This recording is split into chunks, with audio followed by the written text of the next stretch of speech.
మిర్జాపూర్కి చెందిన దస్తగిరి ప్రమాదంలో కుడికాలును కోల్పోయి తీవ్ర ఇబ్బందులు ఎదుర్కొంటున్న నేపథ్యంలో తెలంగాణ వికలాంగుల హక్కుల సాధన సమితి రాష్ట్ర ప్రధాన కార్యదర్శి మెరుగు శివకృష్ణ చొరవ తీసుకుని కృత్రిమ కాలు అందజేశారు.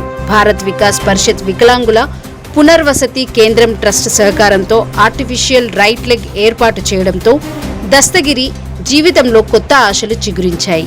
ఈ కార్యక్రమానికి కూకట్పల్లి న్యూ శక్తి దివ్యాంగుల సంఘం ప్రధాన కార్యదర్శి T Chiranjeevi, Jawahar Nagar Palagam TV CEO Chintala Vijay Kumar, star news TV nine ప్రతినిధి జినుక రఘు ముఖ్య అతిథిగా హాజరయ్యారు. అలాగే Bharat Vikas trust manager Narendra, media ప్రతినిధులు సంధ్య, టెక్నీషియన్ రఘు, మధు, స్వామి తదితరులు ఈ కార్యక్రమంలో పాల్గొన్నారు.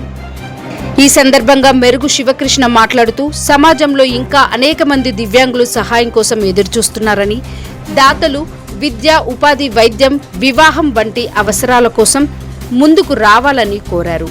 అవసరంలో ఉన్న ప్రతి దివ్యాంగుడికి అండగా నిలవడం సామాజిక బాధ్యత అని పేర్కొన్నారు.